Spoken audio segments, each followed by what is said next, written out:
नमस्कार। आप सभी लोगों को गुड इवनिंग। शाम के 7 बज रहे हैं इस वक्त। मंगलवार की ये शाम है और आज हिलमेल और ओहो रेडियो का ये खास कार्यक्रम आप लोगों के लिए लाइव ओपीडी कोविड को लेकर बहुत जरूरी थी इस वक्त पे, जब पूरे देश में और पूरे विश्व में तमाम सारे लोग उससे इफेक्टेड हैं, बड़े सारे लोग परेशान हैं। तो हमने सोचा क्योंकि सोशल डिस्टेंसिंग जरूरी है, हम सबको यही कह रहे हैं कि अपने घरों पे रहिए। अगर कोरोना को हराना है तो घर पे रहना जरूरी है, बाहर न निकलें। उत्तराखंड के अंदर भी, राजधानी देहरादून के अंदर 3 मई तक के लिए कोविड का जो कर्फ्यू है वो लगा दिया गया है और सबसे यही गुजारिश हो रही है कि आप अपने घरों पे रहिए। लेकिन तमाम सारे ऐसे लोग हैं जिनको इस वक्त पे जो सटीक जानकारी होती है वो नहीं पहुंच पाती है। तो इसीलिए कोशिश करी हिलमेल और ओहो रेडियो ने कि आप लोगों के लिए एक ऐसा प्रोग्राम डिजाइन किया जाए जहां पर लाइव ओपीडी के तौर पे आप कोविड को लेकर बातचीत कर पाएं, अपने सवाल पूछ सकें। तो सबसे पहले मैं आज के जो हमारे गेस्ट हैं, जो एक्सपर्ट हैं आज के, जो इस मुतालिक हमसे बातचीत करेंगे, air marshal doctor MS Butola, DGMS air force. Sir का हमें हमेशा सपोर्ट रहता है, वो जब भी जरूरत होती है हमारे साथ रहते हैं। डॉक्टर एमएस बुटोला सर को एक बार स्क्रीन पे लाया जाए। सर बहुत बहुत स्वागत आपका, वेलकम। धन्यवाद, बहुत बहुत धन्यवाद जी। साथ में हम जोड़ना चाहेंगे अर्जुन रावत जी को, हमारे हिलमेल से editor Arjun Rawat ji. Thank you Kavya. और हमारी ये कोशिश इसलिए थी कि उत्तराखंड में जैसे कि हम देख रहे हैं पिछले इसी महीने में, अगर हम देखें अप्रैल में ही कई सारे केसेस आए हैं और बहुत तेजी से ये ग्राफ बढ़ा है। तो हमारी कोशिश ये थी कि हम लोग कैसे, क्योंकि रेडियो एक बड़ा माध्यम है, तो ओहो रेडियो और हिलमेल मिलकर कैसे लोगों तक सटीक जानकारी और खासकर ऐसी जानकारियां जो बहुत जरूरी हैं, बेसिक कोरोना को लेकर। लोगों को कई बार इस तरह पैनिक हो जाता है कि क्योंकि ये मौसम ऐसा है, इसमें नॉर्मल फीवर भी आ रहा है, किसी को वायरल भी आ रहा है, लेकिन लोगों में एक इतनी दहशत हो गई है कि वो घबरा रहे हैं। तो हमने सोचा कि हम क्यों नहीं एक ऐसा प्रोग्राम लेकर आए जिसमें हम एक ऐसे एक्सपर्ट के साथ आए जो ये बताएं कि कैसे आपको नॉर्मल फीवर और कोरोना जो फीवर है उसमें अंतर आपको पता होना चाहिए। दूसरी बात, आपको घबराना नहीं है। बहुत सारे केसेस में लोग घर में रहकर कोविड प्रोटोकॉल को फॉलो करते हुए ठीक हो रहे हैं। तो वो सारी चीजें हम अभी डॉक्टर साहब से जानेंगे। हमारे एयर मार्शल एमएस बुटोला हमारे साथ हैं और हम इस प्रोग्राम की शुरुआत सर से ही करते हैं। सर, एक कोरोना पर आपका ओवरव्यू, जो हम अभी ये स्पाइक देख रहे हैं, बहुत सारे केसेस बहुत तेजी से बढ़े हैं, उसको लेकर सर आपका एक ओवरव्यू। और खासकर जब हम उत्तराखंड की बात करते हैं, एक छोटा सा स्टेट है लेकिन जितनी तेजी से यहाँ पर मामले बढ़े हैं, और अगर हम पिछले अप्रैल महीने में देखें तो 500 डेथ लगभग कोविड के चलते हो चुकी है। तो सर, एक आपका ओवरव्यू। आप पहले भी एक बार हमसे, जब हमने शुरुआत में पिछले साल जब हमने एक ई रहवार करके सीरीज की थी, उसमें आप जुड़े थे, आपने कंसर्न जताया था कि यार लंबे टाइम में ये दिक्कत कर सकता है, आपका एक कंसर्न था। और वो चीज अब देखने को मिल रही है जब ये दूसरा जो फेज आया है कोविड संक्रमण का, तो उसमें चीज देख रहे हैं। तो सर, आप कैसे देखते हैं और खासकर उत्तराखंड को लेकर आपका क्या ओवरव्यू है इस पर से? धन्यवाद Rawat ji for the introduction. मैं एक्चुअली जानता नहीं हूं कि आज ऑडियंस क्या होगा और कितने लेवल तक की हम बात कर सकते हैं। अभी ये जो कोविड पैंडेमिक चल रहा है, ये सेकंड स्पाइक जो है, सेकंड सर्ज जो है, बहुत ही अलार्मिंग है। हमको इसका पता था, हिस्ट्री बताती है कि ऐसे पैंडेमिक में सेकेंड थर्ड स्पाइक्स आते हैं। स्पेनिश फ्लू 1918-1919 का एविडेंस है। सेकेंड सर्ज जो हुआ था वो बहुत भयंकर था, पहले सर से बहुत ज़्यादा था और बहुत उसमें फैटेलिटीज हुई थी। हमको सब पता था, इसके बावजूद हम लोगों ने बहुत लैक्स बिहेवियर दिखाया। हम लोगों ने प्रोटोकॉल फॉलो नहीं किए, हम बहुत कैजुअल हो गए थे। इसके कई कारण हैं। दुर्भाग्य से ये भी हुआ कि ये जो अभी का जो स्ट्रेन है, सार्स कोविड 2 का जो स्ट्रेन अभी इंडिया में चल रहा है, ये डबल म्यूटेशन वाला है। ये south Africa, Brazilian, UK variant से अलग है, डबल म्यूटेशन है। इसका खासियत ये है कि ये बहुत कंटेजियस है, 5 से 7 गुना जल्दी फैलता है।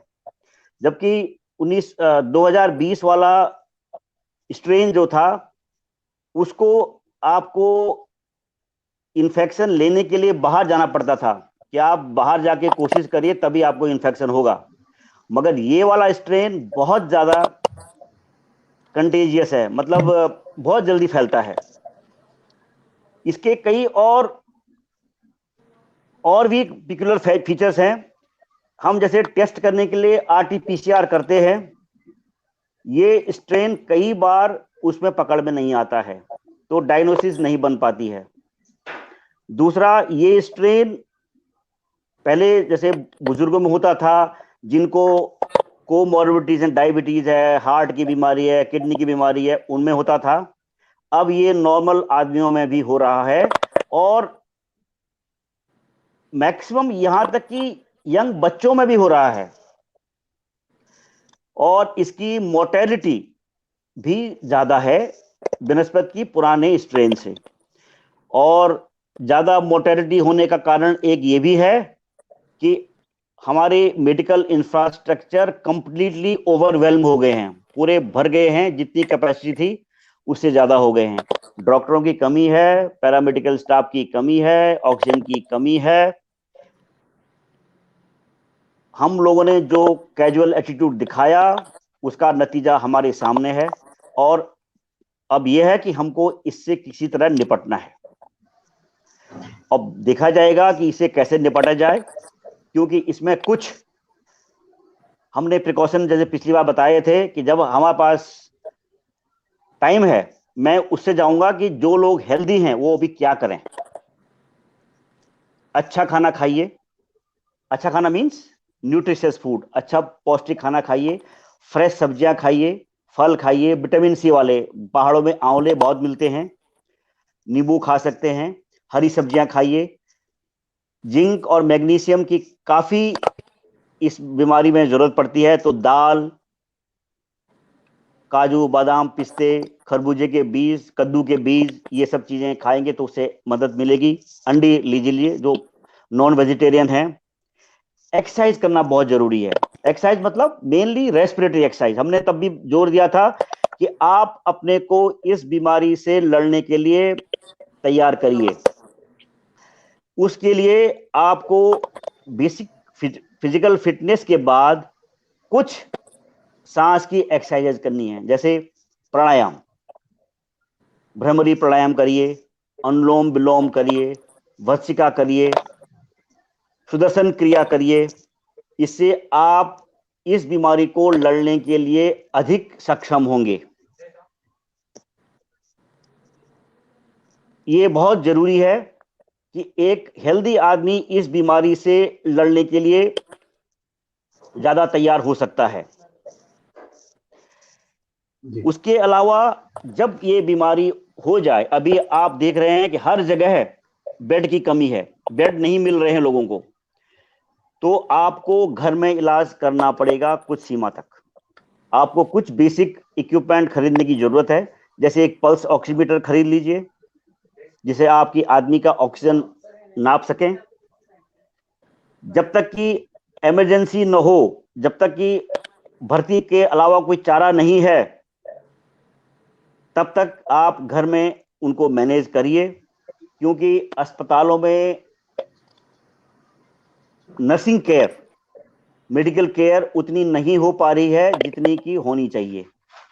इसके लिए घर में आपको नर्सिंग केयर करना बहुत जरूरी है। जब किसी को बुखार हो जाए, मतलब इसका अभी क्या है, ये बीमारी अगर हो गई, कई बार यह है कि आदमी को कंफ्यूजन भी है कि ये कोविड है भी कि नहीं है। तो कुछ चीजें मैं बता दूं कैसे पहचानना है। आदमी को बुखार होगा, साथ में बदन दर्द, जोड़ों में दर्द, खांसी, सांस फूलना, सांस ये स्मेल मींस सुगंध का आना, स्वाद का आना, ये बंद हो जाएगा। ये सब चीजें काफी इंडिकेट करती हैं कि ये बीमारी कोविड हो सकती है।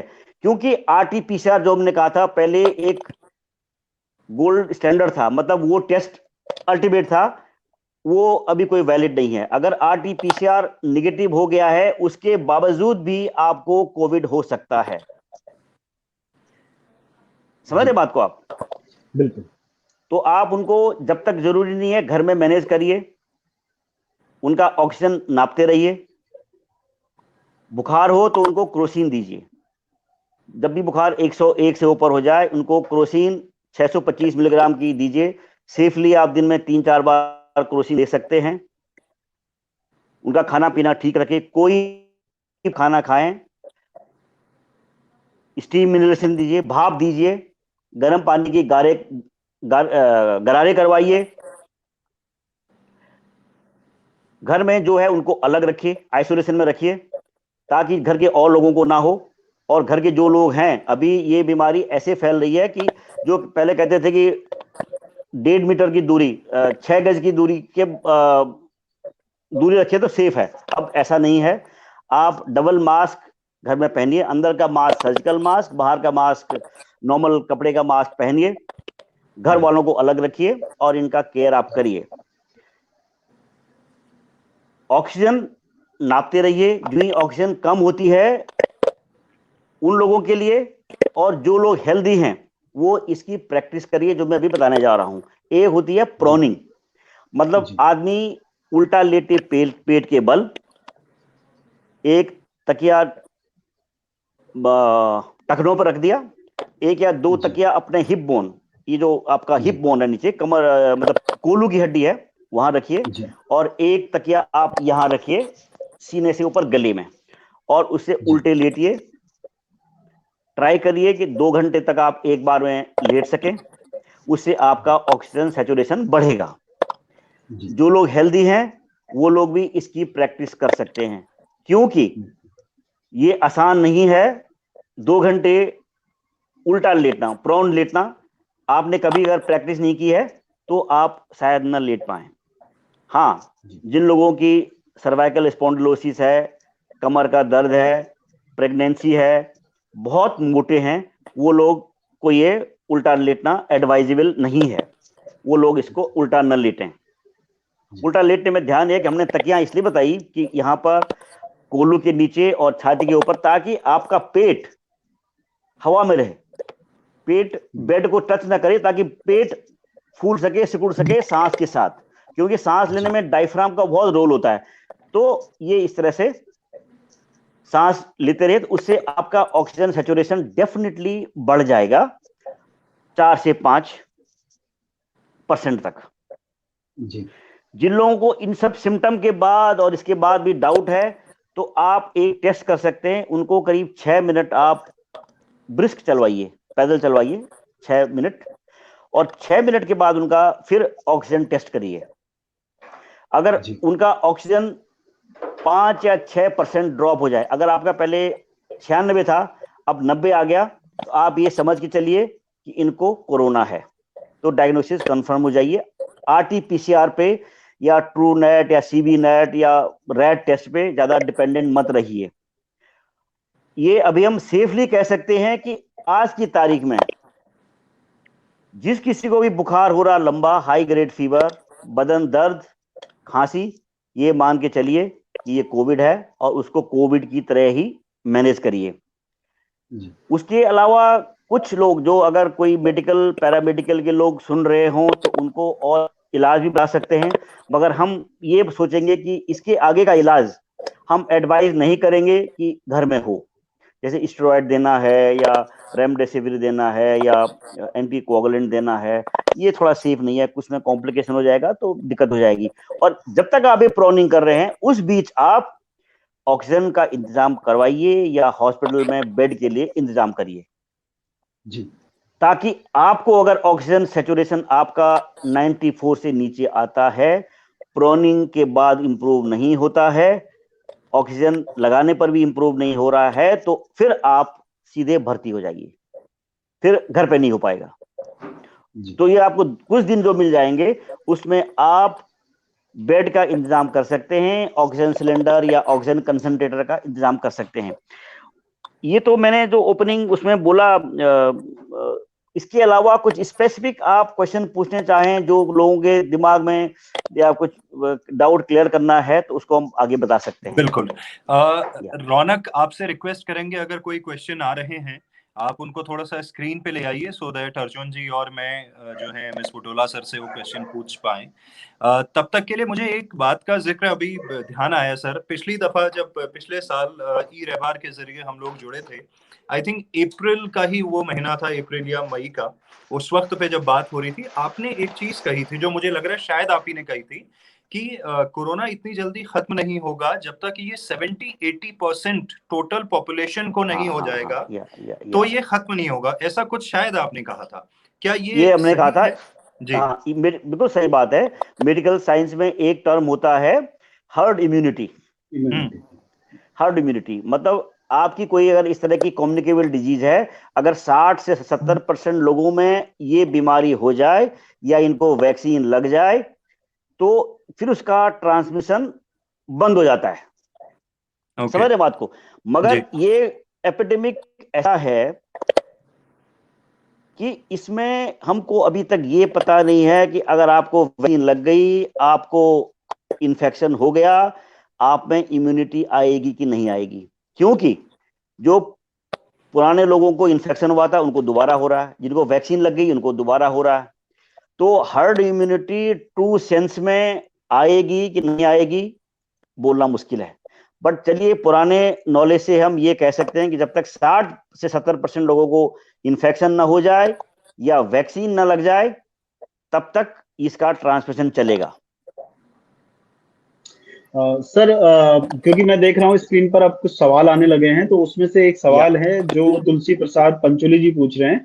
वो कह रहे हैं कि अगर ऑक्सीजन का लेवल 91% पर आ जाता है तो क्या उसे एडमिट होने की जरूरत है, खासकर तब जब ये 3 दिन से कांस्टेंट 91% पर है। इसमें मैं ये बताऊंगा आपसे कि एक फैक्टर आज की हालत में, अदरवाइज पहले की हालत होती हम बोलते तुरंत भर्ती हो जाओ, राइट जी। बट आज की कंडीशन देखने से हम ये कह सकते हैं कि आप पेशेंट का एज देखिए, उम्र क्या है, उनको बाकी बीमारियां क्या क्या हैं, कोमॉर्बिडिटीज क्या क्या हैं। अगर बुजुर्ग हैं, 60 साल से ऊपर हैं, कोमॉर्बिडिटीज हैं, और बाकी जो टेस्ट है ना, सी रिएक्टिव प्रोटीन क्या है, ये तो टेस्ट में बता रहा हूं, डी डाइमर क्या है, कितना रिपोर्ट है, और जो उन्होंने सीटी कराया है, सीटी का स्कोर क्या है। समझ रहे बात को? अगर ये सब फेवरेबल नहीं है तो हर एक को भर्ती होना चाहिए। और मैं ये कहूंगा कि 60 साल से ऊपर के बुजुर्ग को आप भर्ती कर दीजिए। 3 दिन से 91 चल रहा है, आप भर्ती कर दीजिए। बिकॉज इस स्ट्रेन में डिटेरियोरेशन मतलब पेशेंट का सीरियस हो जाना तुरंत हो रहा है, इसके लिए फिर आप वेट मत करिए, इनको आप भर्ती कर दीजिए। जी सर, आपने जैसे दो चीजों पर जो आपका जोर रहा, एक आपने बताया कि किस कंडीशन तक हमें घर पे हम लोग नॉर्मल दवाइयां लेकर कोरोना से को अपना जो फीवर है उसको क्योर करने के लिए जो आपने एक तरीका बताया, या दूसरा आपने तरीका बताया कैसे हमें ऑक्सीजन लेवल अपना जो है उसको मेंटेन करना है, और खासकर ऐसे लोगों को भी जिनको कोरोना नहीं है, मतलब उनको भी ये प्रैक्टिस अपनी बना के रखनी। एक बात। उनको दूसरी बात चाहिए। दूसरी बात सर, जो अब जो देखने में आ रहा है वो ये आ रहा है, जैसे कि विशेषज्ञ तमाम ये कह रहे हैं कि ये एयरबॉर्न है, यानी कि हवा में फैल रहा है। इसीलिए शायद ये हिदायत दी जा रही है अब लोगों को कि आप घर में भी मास्क पहनिए। तो सर, क्या घर में भी डबल लेयर मास्क मतलब 2 मास्क पहनने होंगे, या घर में आप 3 लेयर का जो सर्जिकल मास्क होता है उससे काम चला सकते हैं? क्योंकि कई लोगों को ये भी दिक्कत है कि उनका ये कहना है कि हम जब 2 मास्क पहनते हैं तो हमें सांस लेने में भी दिक्कत होती है। तो ऐसे केसेस में इस तरह के जो लोग हैं जिनको इस तरह की दिक्कत होती है, क्या वो घर में सिर्फ 3 लेयर जो मास्क है सर्जिकल उससे काम चल सकता है, या उनको घर में भी 2 लेयर 2 मास्क पहनने जरूरी है? ये हमने भी देखा सुना है कि ये ऐसा हो रहा है। एक होता ना, जब फैल तो ये एयरबोर्न ही है, कांटेक्ट से इसका फैलना अभी काफी स्टडीज में मालूम पड़ गया कि ज्यादा नहीं है। मतलब जो छूते हैं ना उससे नहीं हो रहा है, ये सांस से ही फैल रहा है। पहले कहते थे कि ड्रॉपलेट से फैलता है, जो कि 2 गज की दूरी 1.5 मीटर, अब कहते हैं ड्रॉपलेट न्यूक्लियाई, जो छोटे छोटे 5 माइक्रोन से छोटे के ड्रॉपलेट होते हैं, उसमें ये वायरस होता है। ये काफी समय तक वातावरण में रहता है। तो इसको काफी देर तक ये फैल सकता है। एक चीज, घर में जो आपने डबल लेयर मास्क पहनने की बात की, अगेन इसमें ये देखिए कि अगर आपके घर में आप लोग अपने परिवार के ही हैं, बाहर नहीं गए, ना कोई बाहर से अंदर आया, ना कोई बाहर से सामान आया, कुछ पहनने की जरूरत नहीं है। हाँ, आपके घर में अगर मेड सर्वेंट आ रही है, कुछ मिलने जुलने वाले लोग आ रहे हैं, और कोई और इस तरह की चीज आ रही है जो डाउटफुल है, तब आप डबल लेयर मास्क पहनिए।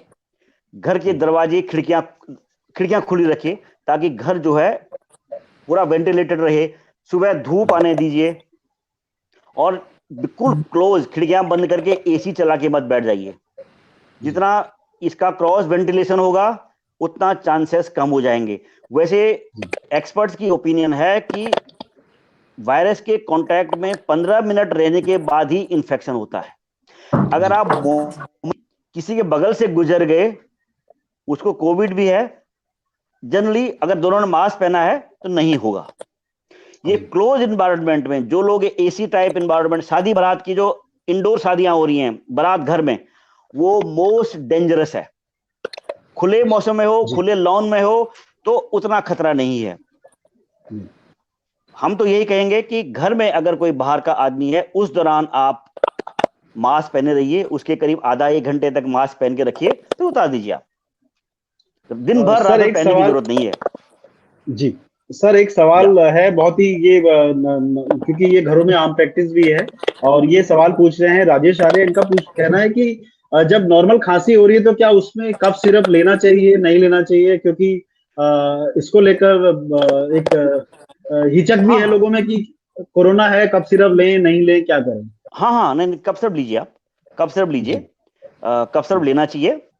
ये सिट्रजिन की टैबलेट ले सकते हैं, सिट्रजिन बेस्ड कफ सिरप ले सकते हैं। हाँ, कोई ज्यादा वो मत लीजिए कोडीन वाला कफ सिरप जो सप्रेस करे, आपको कॉन्स्टिपेशन हो जाए कुछ इस तरह से। कफ सिरप लीजिए आप। Cough syrup in fact cough syrup दिया जाता है। जी, ओके। काव्य, एक सवाल और है जो काफी देर से स्क्रीन पर दिख रहा है, मैं वो भी सर से जल्दी से पूछ लेता हूँ, उसके बाद फिर मैं चाहूंगा कि आप के पास जो सवाल है वो भी आप पूछें।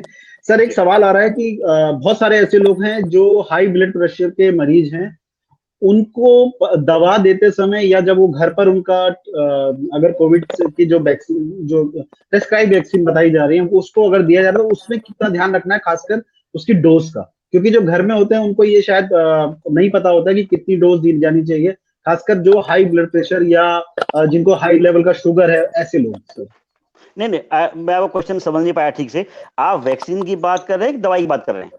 सर, एक सवाल ये आया है कि अगर किसी को हाई ब्लड प्रेशर है या कोई अगर शुगर की दवाई ले रहा है और उसको अगर इस तरह के सिम्टम्स आते हैं, तो उसको डोज में किस तरह की एहतियात बरतने की जरूरत है? अगर वो अभी उसका स्तर ऐसा है कि वो घर पर रहकर अभी ठीक है, मतलब इस स्थिति में कि वो घर पर रखा जा सकता है उसको, तब? हमने अब तक जो दवाइयां आपको बताई हैं, अगर डायबिटीज भी है और आपका ब्लड प्रेशर की दवाई है, आप वैक्सीन भी ले सकते हैं, नॉर्मल डोज 0.5 ml की। और हमने सिर्फ आपको अभी तक ये बताया कि आपको पैरास्टामोल ही लेनी है। पैरास्टामोल आप आराम से ले सकते हैं, कोई दिक्कत नहीं है। हमने अगर पैरास्टामोल से बुखार नहीं कम हो रहा है तो आप उसमें निमेसुलाइड ऐड कर सकते हैं या मेफ्टाल, मेफेनमिक एसिड ऐड कर सकते हैं। इसमें कोई प्रॉब्लम नहीं है, ये कोई कंट्राइंडिकेशन नहीं है। हाँ, जो बाकी आगे की दवाइयां हैं, जो आप स्टेरॉइड देंगे तो आपकी डायबिटीज खराब हो जाएगी और बढ़ जाएगी। डायबिटीज अगर जिनको नहीं है, जो बॉर्डर लाइन है या जिनको थोड़ा मोटे हैं, आप स्टेरॉइड शुरू करें, डायबिटीज शुरू हो जाएगी। तो उनके लिए मॉडिफाई करनी पड़ेगी दवाइयां, बट जो हमने अभी तक बताई हैं उनमें कोई मॉडिफिकेशन की जरूरत नहीं है। जी, राइट। तो बड़े सारे लोग फेसबुक पे सवाल पूछ रहे हैं, इनके क्विक आंसर ले लेते हैं सर। ये निम्मी चुफाल हैं, ये पूछ रहे हैं कि ऐसा क्यों हो रहा है कि पहले जब टेस्ट कराओ तो नेगेटिव रिपोर्ट आती है, 4 दिन बाद तबीयत खराब होती है और उसके बाद टेस्ट कराओ तो पॉजिटिव आ जाती है। देखिए, ये बहुत सारे चीजें होती हैं एक टेस्ट का पॉजिटिव आने में। सैंपल किसने कैसा लिया, सैंपल ठीक से लिया कि नहीं लिया, बाहर से ले लिया, वायरस नहीं आया उसमें, एक आपने जो ट्रांसपोर्ट किया वो मीडियम कैसा था, ट्रांसपोर्ट ठीक हुआ कि नहीं हुआ, दूसरा। तीसरा, जी जो मैंने कहा कि ये जो नया स्ट्रेन है, ये डबल वेरिएंट वाला जो है, डबल म्यूटेशन वेरिएंट जो है, ये जी इस नॉर्मल जो अभी तक कन्वेंशनल आरटी-पीसीआर था वो नहीं पकड़ पा रहा है। बिकॉज आपको ये समझना होगा कि आरटी-पीसीआर का बेसिस क्या है। इसमें जीन सीक्वेंस को मैच किया जाता है विद ए जी प्रोब, जो कि हमको पता है कि ये कोविड का जीन सीक्वेंस ये है, ठीक है। जी वो एज ए रेफरेंस पड़ा हुआ है आपके इंस्ट्रूमेंट में। आपने नया सैंपल लिया, उसको आरटी-पीसीआर में आपने लगाया, उसमें जो आरएनए निकला उसको डीएनए बनाया, और जी उस डीएनए की आपने कई कॉपी बनाई। तो कहते हैं ना कि इतने साइकिल जी सीटी स्कोर बताते हैं। आपने एक साइकिल चलाया, 2 साइकिल चलाया, क्योंकि आप उसकी मल्टीपल कॉपीज बनाते हैं, क्योंकि जी आपको जो आपका रेफरेंस डीएनए है उससे मैच करने के लिए। समझ बात को आप? जी मगर आपके पास अभी वो रेफरेंस डीएनए ही नहीं है आपकी किट में, क्योंकि जो आरटी-पीसीआर किट लोगों के पास अभी तक हैं, ये पुराने किट हैं।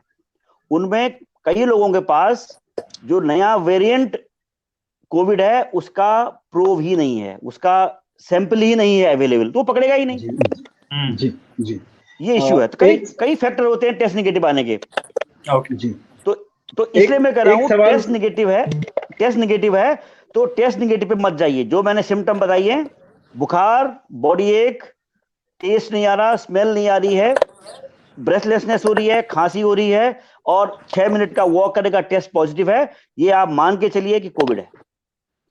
सर एक सवाल और ये बार बार आ रहा है कि जो लोग जिन्होंने कोविशील्ड का फर्स्ट डोज ले लिया है, उनको सेकंड डोज 4 हफ्ते में लेना चाहिए या 7 हफ्ते में लेना चाहिए? एक तो ये सवाल सर, और इसी के साथ एक सवाल और है कि क्या कोई ऐसा तरीका है जिसमें हम अपना ऑक्सीजन लेवल बिना ऑक्सीमीटर के पता कर सकते हैं?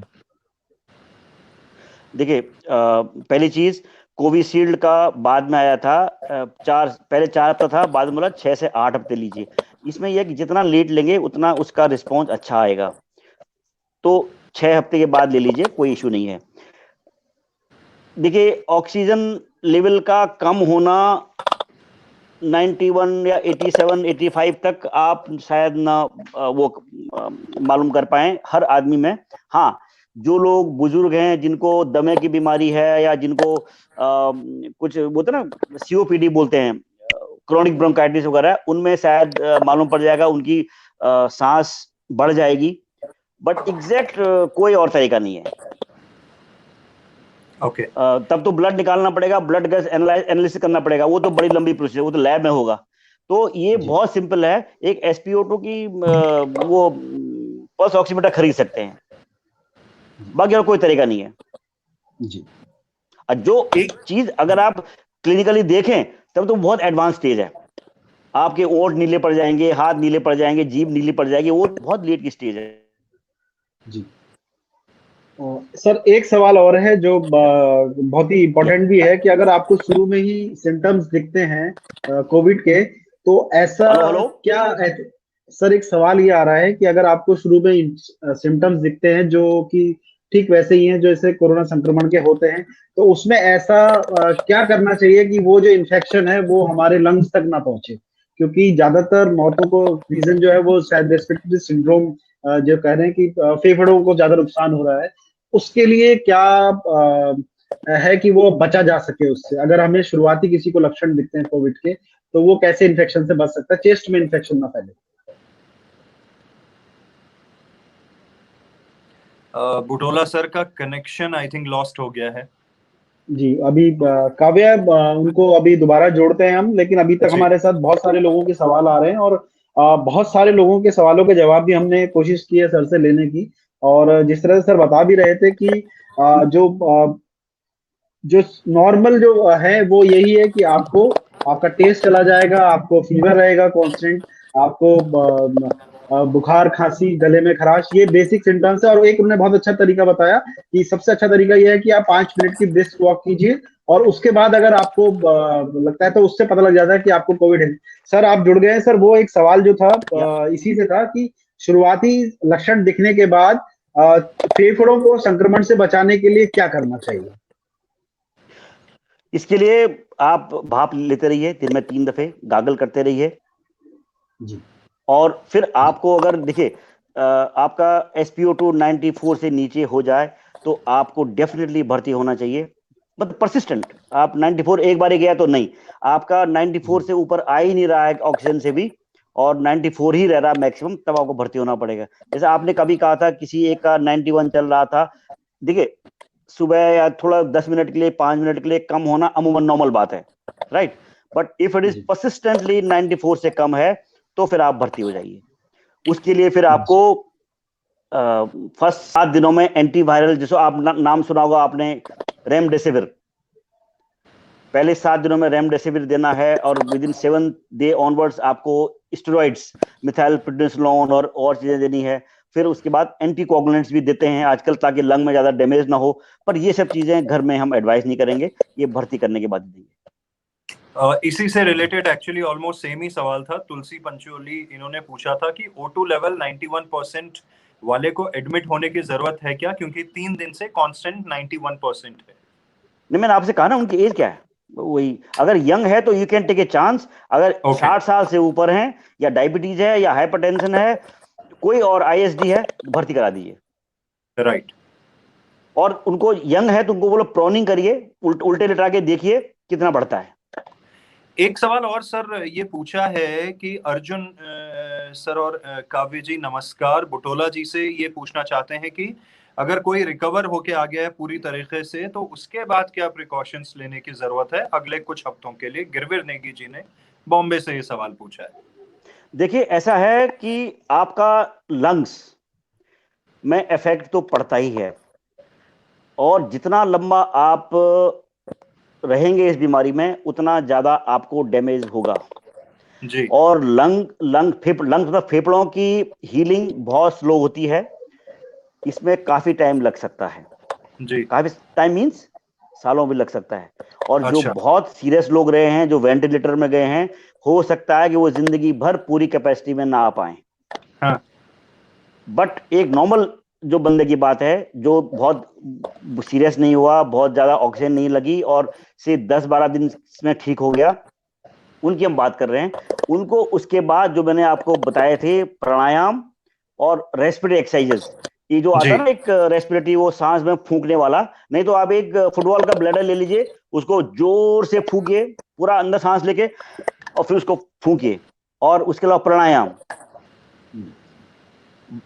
अनुलोम विलोम, भस्त्रिका, श्वसन क्रिया, ये सब करिए आप। मतलब रेस्पिरेटरी एक्सरसाइज आपको करनी, तभी आपकी लंग की जो है मतलब ताकत वापस आएगी। गुब्बारे फुलाना कितना अच्छी एक्सरसाइज है सर इसमें, अगर बैलून को बहुत बढ़िया। पहले आप लंबी सांस अंदर लीजिए, लंबी आपने ले ली, फिर आप उसको बैलून में फूंकिए बहुत जोर से, जहां तक कि आप पूरा फेफड़ा खाली निकल रहे हैं। बहुत बढ़िया एक्सरसाइज है। पुराने जमाने में यही करते थे अस्पतालों में, अब तो तमाम तरह के इंस्ट्रूमेंट आ गए, पर पुराने जमाने में यही बोलते थे, भैया बैलून फुलाओ। जी। सर एक सवाल ये कि जिन लोगों को कोविड की दोनों डोज लग चुकी हैं उनको कितना खतरा है, और अगर किसी को सेकंड टाइम भी ये इन्फेक्शन हो जाता है, वो अगर संक्रमित हो जाता है, तो उसके लिए उसके लिए कितना बड़ा खतरा है ये आपने बहुत अच्छा क्वेश्चन पूछा। ये काफी लोगों का सवाल आ रहा है कि हमने 2 डोज ले ली थी। देखिए वैक्सीन लगाने वाले को ये किसी ने क्लेम नहीं किया है कि आपको इन्फेक्शन नहीं होगा। चाहे आप कोविशील्ड लीजिए, कोवैक्सीन लीजिए, बंदे को इन्फेक्शन हो सकता है। बट मोर देन 90% इसमें ये बताया गया है कि भाई आपको अगर इन्फेक्शन हो गया तो आपको हल्का इन्फेक्शन होगा, आपको हल्का इन्फेक्शन होगा। आपको वैक्सीन लग गई इसका मतलब ये नहीं कि आप हीरो बन जाइए और बाजार में और सड़कों में घूमना शुरू कर दीजिए, ये नहीं चलेगा। आप उतने ही वल्नरेबल हो जितने कोई और है। हाँ, उसके अलावा अगर आपको हल्का इन्फेक्शन हुआ है, ये बहुत इंपॉर्टेंट चीज बता रहा हूं मैं, आपने वैक्सीन लगा दी, आपको हल्का इन्फेक्शन हुआ, आप तो बच जाओगे, मगर आप औरों को वो इन्फेक्शन अच्छी तरह फैला सकते हो। तो इसका मतलब आपने वैक्सीन लगा ली तो डोंट फील फ्री, कि आप घूमते फिरते रहो, कहीं भी घूम लो, इन्फेक्शन ले आओ और तब जाके आप अपने घर वार में ये इन्फेक्शन किसी को दे दो। तो एटलीस्ट फॉर अदर सेक आप ये फ्री बिहेवियर मत करिएगा इंजेक्शन वैक्सीन लगाने के बाद भी प्रिकॉशन सर लेते रहिए। एक सवाल जो आता है वो ये भी आता है कि जैसे जब इसका फर्स्ट वेव आया था उस समय जब बताया गया था कि आपको सैनिटाइजर का यूज करना है, तो हमने देखा बहुत सारे ऐसे केसेस मिले जैसे जो बाजार में आमतौर पे होता है कि लोग इसमें फायदा उठाते हैं और हल्की क्वालिटी के सैनिटाइजर बना देते हैं। कई लोग ये पूछ रहे हैं कि क्या सर ऑक्सीमीटर के लिए आप कोई स्पेसिफिक सजेस्ट करते हैं या सारे ही ऑक्सीमीटर जो है वो सही रीडिंग देते हैं? देखिए, मैं अपने उत्तराखंड के परिवेश में बात करूंगा। सैनिटाइजर तो भाई शहरों की बात है, गांवों के लिए सबसे बढ़िया है साबुन से हाथ धोइए 20 सेकंड तक हाथ धोइए, और हाथ को फिर पोंछिए मत किसी जगह, तौलिया वोलिया से मत पोंछिए, हाथ धोइए और हाथ को झटक झटक के साफ कर दीजिए, सुखा दीजिए। ठीक। अच्छा, जहां तक ये पल्स ऑक्सीमीटर का है, तमाम क्वालिटी के बन रहे हैं। अच्छा, आप देखते हैं जी छोटे मोटे लगाते हैं आंखों उंगली पे, ये करीब 2-2,500 के मिल रहे हैं या उससे कम के मिल रहे हैं। अभी जो अच्छी क्वालिटी के हैं वो 80,000 1 लाख के मिलते हैं। नॉन इन कंपनी बनाती है वो इतने महंगे, इस रेंज से लेके वहां तक की रेंज है। उसके अलावा आपने किस तरह लगाया, किस उंगली पे लगाया, और लेडीज का लंबे लंबे नाखून रखे हुए हैं, वो फिट ही नहीं हो रहा ठीक से, तो ये सब चीजों से फर्क पड़ता है। और फिर आफ्टर ऑल जो स्किन की थिकनेस है, स्किन का टेक्सचर है, उससे फर्क पड़ता है। बिकॉज आपके स्किन से ब्लड में इंफ्रारेड रेज जानी है, वहां से वो लौट के आनी है, तो तब वो रीड करता है। तो जो भी चीज इस इंफ्रारेड रोशनी के जाने में बाधक बनेगा वो इसकी रीडिंग बदल सकता है। ठीक है।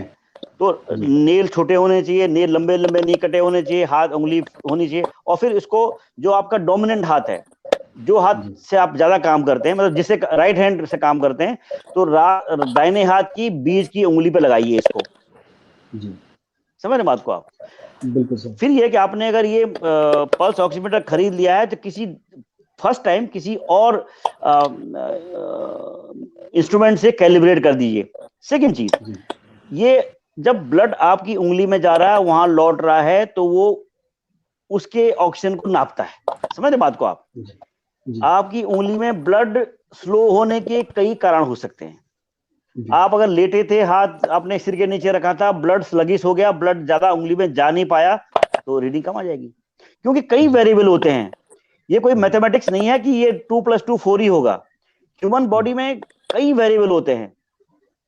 समझे बात को? आप अगर लेटे थे और आपने अपना हाथ सिर के नीचे तकिया बना के रखा हुआ है और आप फिर पल्स ऑक्सीमीटर लगा रहे हो, रीडिंग कम देगा वो।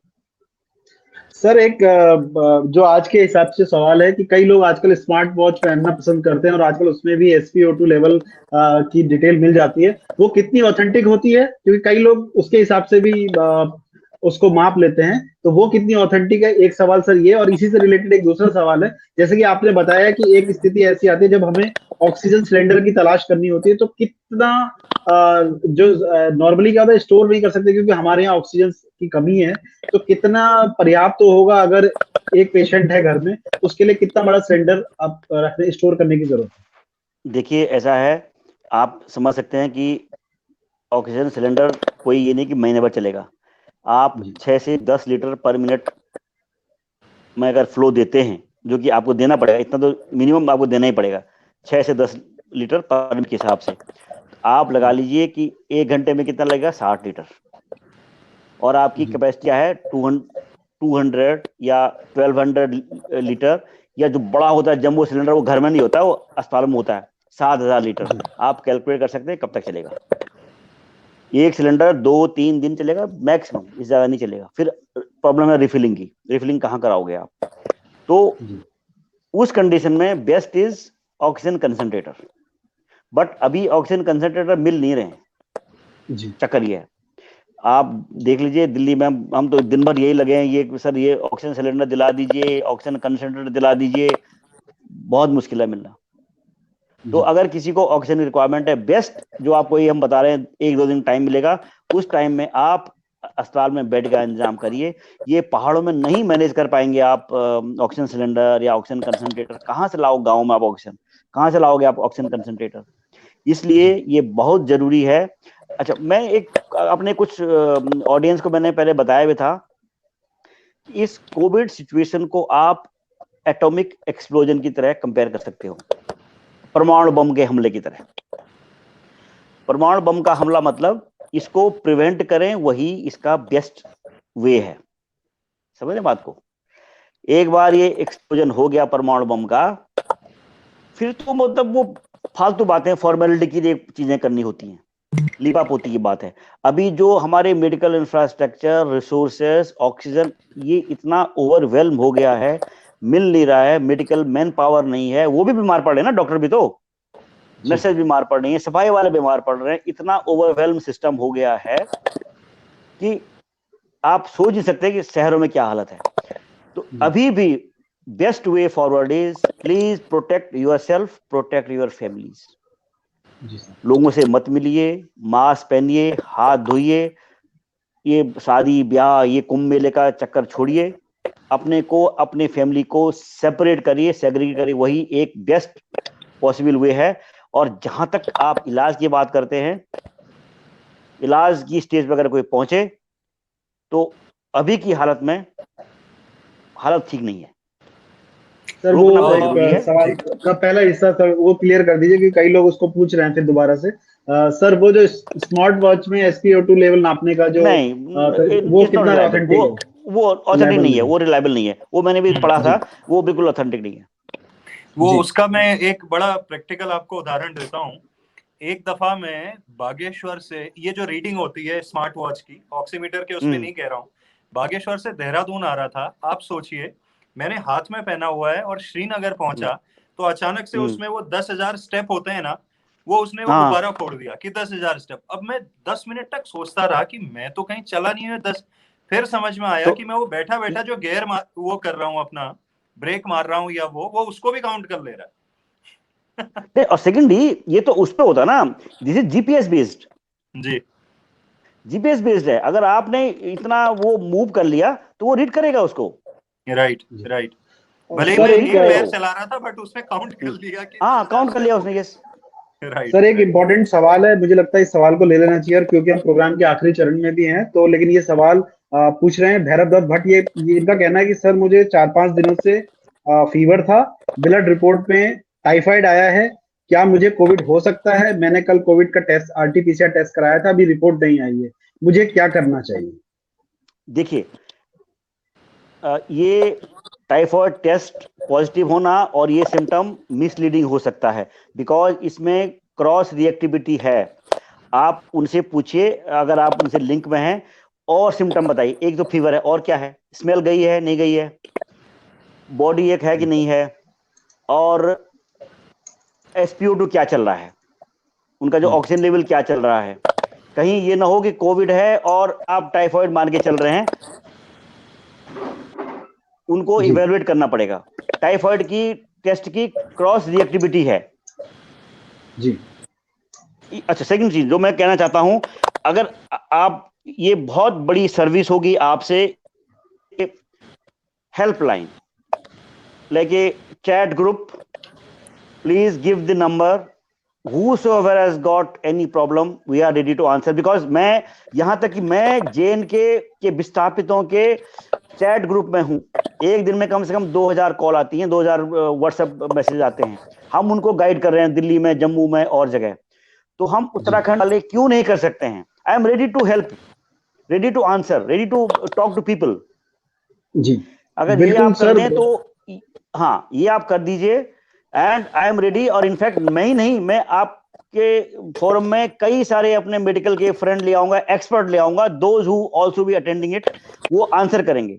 अगर हम इस वक्त अपने लोगों की मदद नहीं कर सके तो हमारा कोई फायदा नहीं यहाँ रहने का। बिल्कुल सर, आप बिल्कुल सही कह रहे हैं। और जो आप ये बात कह रहे हैं, इस पर भी हम पिछले कुछ दिनों से चर्चा कर रहे थे कि हम ऐसे हाँ क्या कर सकते हैं जिससे हम अपने लोगों की ज्यादा से ज्यादा हेल्प कर सके।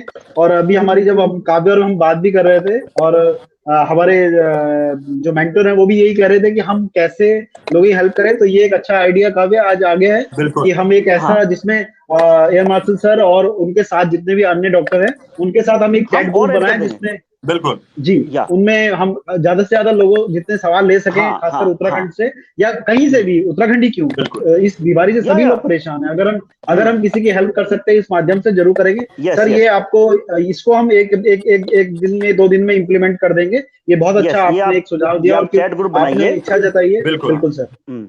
और इसमें मैं और भी डॉक्टर्स को इसमें ऐड कर दूंगा जो हमारे साथ के राइट। दोस्त हैं, दो जो आर रेडी टू वॉलंटियर, वो भी आपकी मदद कर सकते हैं। और जी second thing, I apologise because हम अभी भी लखनऊ मूव किए हैं जस्ट अबाउट 10 days बैक। अभी आप समझ सकते हैं कि इस कोविड टाइम में दिल्ली से लखनऊ घर शिफ्ट करना था, यहाँ आ गए। तो I am in the process of settling down. तो अभी नेट लगाना, ये लगाना टाइम लगता है। आजकल कोविड में कोई मिल ही नहीं रहा, लखनऊ में तो बुरा हाल है। तो थोड़ा सा जी अभी कम्युनिकेशन में आपने देखा होगा इंटरप्शन था, plus and now I have to change shift from internet to mobile. तो in day or two I will streamline it, और हम राइट। बिल्कुल। इसमें एक अच्छी तरह ये कर पाएंगे। डॉक्टर नवीन सिंघल हैं देहरादून में, और इनका एक क्वेश्चन है। ये पूछ रहे हैं कि जी, आई या थिंक नवीन जी, आपका क्वेश्चन मेरी स्क्रीन पे ये कह रहे हैं, मेरी आई थिंक हाँ, ये कह रहे हैं मेरा HRCT नॉर्मल है, एंटीजन टेस्ट पॉजिटिव, आज 3rd डे है, तो क्या प्रिकॉशन लेना चाहिए? नहीं नहीं, सुनिए, क्या मैं पॉजिटिव हूँ? कोविड, सुनिए सुनिए, कोविड टेस्ट के ट्रीटमेंट में सबसे इंपॉर्टेंट चीज है day 1 of the disease. Naveen ji okay. से पूछिए कि उनको पहला सिम्टम कब आया था ओके, और उनकी एज नवीन क्या जी, है। आप आंसर कर सकते हैं। डॉक्टर नवीन सिंघल, आपकी एज और पहला सिम्टम कब आया था? टिल देन मैं एक और चीज सर, उसके लिए काफी लोग लिख रहे हैं प्लाज्मा डोनेशन को लेके। सोशल मीडिया पे इस वक्त तमाम सारे लोग अक्सर लिखते रहते हैं। बहुत सारे लोग ऐसे हैं जो स्वतः आगे आ रहे हैं, लेकिन बहुत सारे लोग घबरा रहे होते हैं। क्या कहना चाहेंगे? देखिए, साइंटिफिकली ये मालूम पड़ा है कि इसका कोई फायदा नहीं है। अच्छा। हमने भी बहुत दिया।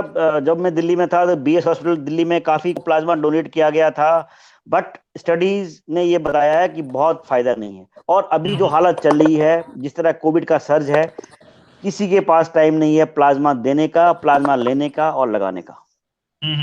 तो प्लाज्मा कोई उसमें बहुत बड़ा फायदा नहीं है। जी। नवीन सिंघल जी कह रहे हैं कि सैटरडे को इनको पहला सिम्टम आया था, आज ट्यूसडे है। 3 दिन है। ओके, अभी जी। 3 ही दिन हुए हैं इनको। राइट। HRCT बिल्कुल नॉर्मल है। ओके, हाँ, नॉर्मल। और ऑक्सीजन कितना चल रहा है? वो अभी मैं इनसे पूछता हूँ, 49 ईयर्स इनकी एज है। ओके। आपका लेवल बताइएगा डॉक्टर नवीन सिंघल जी। SpO2 का? SpO2 लेवल आप बता दीजिए।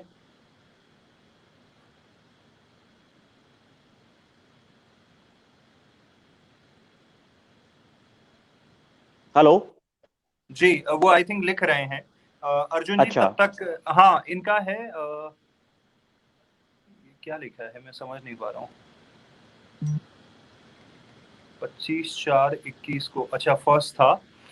ओके, 25 तारीख को ये कह रहे हैं कि फीवर और हेडेक था, और इनका हाँ जो हाँ, लेवल है 95 है।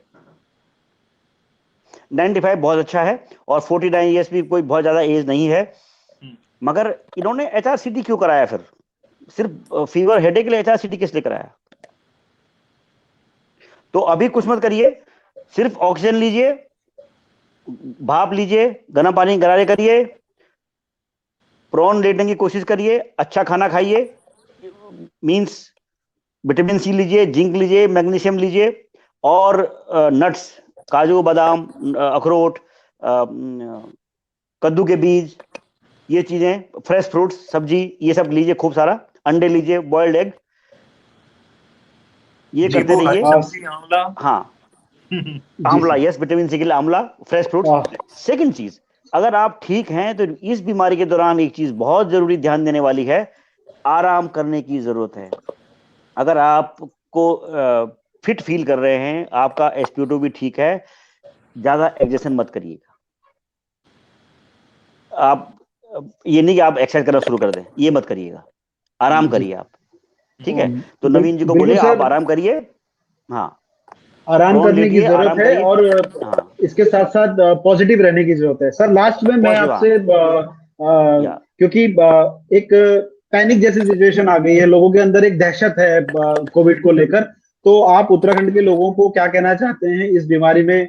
पैनिक कोई अगर मैसेज देना चाहते हैं एक, और दूसरा जो हमने मेडिकल चैट रूम की बात कही, उस पे हम हिलमेल और ओहो रेडियो अगले कुछ दिनों में इस पर काम करेगा और जल्दी हम इस कॉन्सेप्ट के साथ सामने भी आ जाएंगे। लेकिन सर आप क्या लोगों को मैसेज करना चाहते हैं, खासकर जो जिस तरह से संक्रमण की दर बढ़ रही है, पहाड़ों में अभी तक मैदानी क्षेत्रों में केसेस ज्यादा आ रहे हैं, लेकिन अब धीरे धीरे पहाड़ों में केसेस बढ़ने लगे हैं, तो आपका लोगों को क्या संदेश होगा? क्योंकि अब हम बिल्कुल हमारे समय अब समाप्त होने का, तो सर आखिरी में अगर आप कुछ मैसेज देना चाहें लोगों को उस पर। ये एक्चुअली हमारा कल्चरल इश्यू ही है। एक तो जो इंडिया में जो ये प्रॉब्लम हुई है, एक तो हमने जो कैजुअल एटीट्यूड दिखाया है, इससे ये सर्ज हो गया। दूसरा, हम पैनिक में ही बड़ी जल्दी आते हैं, और ये जो अभी शॉर्टेज हो रही है ऑक्सीजन की और दवाइयों की, ये पैनिक बाइंग और स्टोरेज से हो रही है। हालांकि कोई ऐसी प्रॉब्लम नहीं होनी चाहिए थी अगर हम लोग पैनिक बाइंग नहीं करते। तो किसी को भी ज्यादा पैनिक करने की जरूरत नहीं है, पैनिक से चीजें और खराब होंगी, कोई अच्छा नहीं होगा। जी जो लोग ठीक हैं, अभी भी वक्त है, वो लोग अपना सांस की एक्सरसाइज करना शुरू करें। जी प्रोन लेटना मतलब उल्टे पेट के बल लेटने की प्रैक्टिस करना शुरू करें। अच्छा खाना खाएं, फ्रेश फ्रूट्स, सब्जी वगैरह वगैरह लें, दाल लें, नट्स, काजू बादाम है, अच्छी बात है, नहीं तो मूंगफली खाएं। और चीड़ के बीज के वो आजकल मिलते हैं बहुत ज्यादा पहाड़ों में, जी जी चीड़ के होते हैं ना वो चिलगोजे, वो खाएं। फ्यूजी कद्दू के कमल। बीज, कद्दू के जी बीज खाएं, जी हाँ, जी तो वो लें, उसमें काफी मैग्नीशियम होता है, वो लें। और जी पॉजिटिव रहें, पॉजिटिव जी रहें, सर अपना आखिरी में मोरल हाई रखें, पैनिक न करें। जी पैनिक ना करें, बिल्कुल पैनिक करने की जरूरत नहीं है। काव्य, एक हमारे इसमें व्यूअर हैं, ये बार बार रिक्वेस्ट कर रहे हैं कि मैं दिल्ली से हूँ, मेरा सवाल जरूर ले लें डॉक्टर साहब से प्लीज। ये है भागवत परिहार, क्या इनका सवाल आपको दिख रहा है स्क्रीन पर? मुझे ये सवाल इनका दिख नहीं रहा है, और ये बार बार रिक्वेस्ट कर रहे हैं प्लीज यस, मेरा। मैं चेक कर रहा था, लेकिन वो क्या है कि वो ऊपर चला जा रहा है, आई थिंक स्क्रीन का थोड़ा सा, क्योंकि बहुत सारे क्वेश्चन आ रहे हैं, तो कहीं ऊपर चला गया इनका क्वेश्चन। कोई बात नहीं अच्छा, सर, एक हम काम ये करते कोशिश हैं, हम करेंगे आने कि वाले दिनों में सर से बात करेंगे वापस से, और जो हेल्पलाइन नंबर के लिए सर ने बोला है उसको हम एसएप करने की कोशिश करेंगे स्टार्ट, और उसके बाद फिर सर से वापस हम बात जब हेल्प प्लान हो जाएगी तो we can chat individually also. Right जी बिल्कुल। तो ये एक कोशिश थी कि आपदा एक तरह की आपदा है, और इस आपदा के समय में हम सभी को पॉजिटिव रहने की जरूरत है, और खासकर अपनी सेहत को लेकर, अपने परिवार को लेकर सचेत और एहतियात बरतने की बहुत जरूरत है। कोशिश करें कि जब तक जरूरी ना हो घर से बाहर ना निकलें, कोविड के सभी प्रोटोकॉल्स को फॉलो करें, और आने वाले दिनों में भी हम इस तरह के सवालों को लेंगे। और हिलमेल की और ओहो रेडियो की ये कोशिश है कि हम उत्तराखंड में ज्यादा से ज्यादा लोगों तक इस तरह का परामर्श जो है, खासकर जो मेडिकल जो चिकित्सीय परामर्श जिसे हम कहते हैं, वो पहुंचा सके। सर आप हमारे साथ जुड़े, आपने अपना कीमती समय दिया। आप अभी दिल्ली से शिफ्ट हुए हैं, उसके बावजूद आपने अपना समय दिया, और आगे भी आपने समय देने की बात कही है, आपका बहुत बहुत शुक्रिया। काव्य, आप कुछ कहना चाह रहे हैं? जी नहीं, धन्यवाद हमारे air marshal doctor MS Vatula sir को। हमेशा ही वो हिलमेल और ओहो रेडियो के साथ रहते हैं, और उत्तराखंड के नंदप्रयाग से मूल रूप से रहने वाले, और वहां से भारतीय सेना का एयरफोर्स का हिस्सा, और उसके बाद इतने बड़े पद से वो सेवानिवृत्त हुए हैं। लेकिन कहते हैं ना कि वो फौजी तो फौजी रह जाता है, वो कभी सेवानिवृत्त नहीं हो पाता। तो उसी तरह वो लगातार काम कर रहे हैं और लोगों को हेल्प कर रहे हैं। तो thank you so much sir, और आगे भी हम आपकी हेल्प लेते रहेंगे, आपकी गाइडेंस लेते रहेंगे।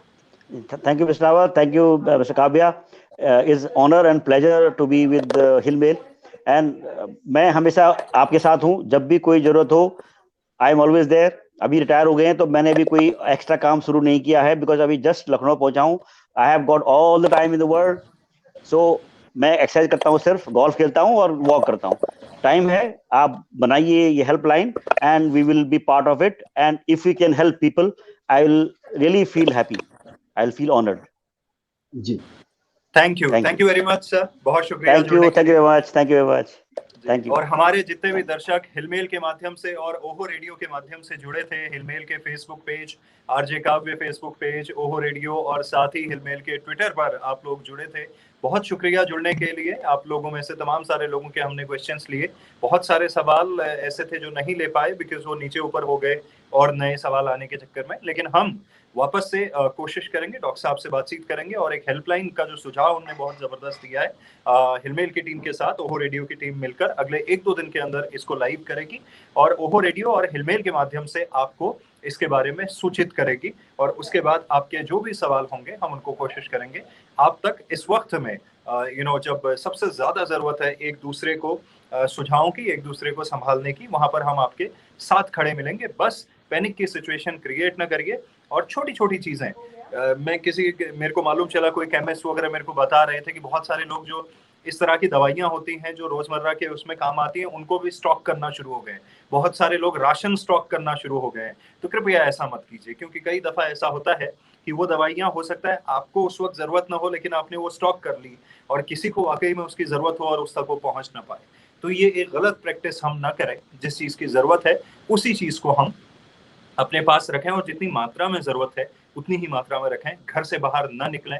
अगर बहुत जरूरी है पब्लिक गैदरिंग या सोशल गैदरिंग का हिस्सा होना किसी वजह से, तो प्लीज कोशिश कीजिए कि डबल मास्क का प्रयोग कीजिए और ये शादी विवाह में डांस वांस ये सब छोड़िए। मैं कल ही एक एग्जांपल देख रहा था कि आई थिंक हमारे अल्मोड़ा जिले के कोई लखनऊ में रहने वाले हैं, वो कोविड पॉजिटिव आ गए थे, तो उन्होंने ऑनलाइन शादी कर ली लखनऊ में जो उनकी होने वाली वाइफ है उनसे। तो लोग इस तरह के एग्जाम्पल भी सेट कर रहे हैं। तो हम इस कोविड के वक्त पे कृपया, 1 साल से हम इस चीज को लेके परेशान हो रखे हैं, तो कृपया इतना वो सेलिब्रेशन जश्न ये बाद में भी मन जाएगा, तो थोड़ा अपना ख्याल रखिए, थोड़ा अपनों का ख्याल रखिए, इस वक्त पे ये बहुत जरूरी है।